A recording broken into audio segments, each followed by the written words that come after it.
আজকে ফান্ডামেন্টাল অ্যানালিসিসের একটা ইম্পর্টেন্ট রেশিও যেটা অলরেডি ডিসকাস হয়ে গেছে তার extended version, that is industrial PE. PE কাকে বলে, কিভাবে ক্যালকুলেট করে, সেটা কিন্তু অলরেডি আমি ডিসকাস করে ফেলেছি পুরোনো ভিডিওতে, ডেসক্রিপশনে বা পিন কমেন্টে তোমরা পেয়ে যাবে। তো পিই রেশিও তো জানি, price is two earning ratio. এবার হচ্ছে ইন্ডাস্ট্রিয়াল পিই কাকে বলে বা এটার ইউসেজটা কি, একটা স্টককে অ্যানালাইজ করতে গিয়ে আমার ইন্ডাস্ট্রিয়াল পিই কোন কাজে লাগে। দেখো, পিই তো price is two earning ratio, মানে প্রাইস ডিভাইডেড বাই তার ইপিএস।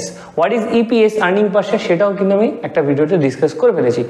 তো ইন্ডাস্ট্রিয়াল পিই যদি আমার সেই স্টকের নর্মাল পিইর থেকে বেশি হয় তাহলে আমি কি বুঝবো, আর যদি কম হয় তাহলে আমি কি বুঝবো।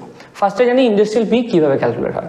ইন্ডাস্ট্রিয়াল পিই হচ্ছে একটা ইন্ডাস্ট্রি, ধরো আইটি সেক্টর আছে, তো সেই আইটি ইন্ডাস্ট্রিতে যতগুলো স্টকস রয়েছে, যতগুলো কোম্পানি লিস্টেড আছে, তাদের নির্দিষ্ট কিছু না কিছু পিই রয়েছে।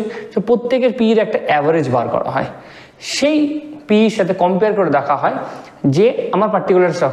তো আইটি সেক্টরে যেমন কিছু কোম্পানি রয়েছে লাইক উইপ্রো, ইনফোসিস, এই ধরনের কিছু কোম্পানি। তো আমি ধরো XYZ কিছু একটা নিলাম, তো কোম্পানি XYZ আইটি সেক্টরের মধ্যে থেকে তার পিই হচ্ছে ধরো 30, আর ইন্ডাস্ট্রিয়াল পিই হচ্ছে আমার 20।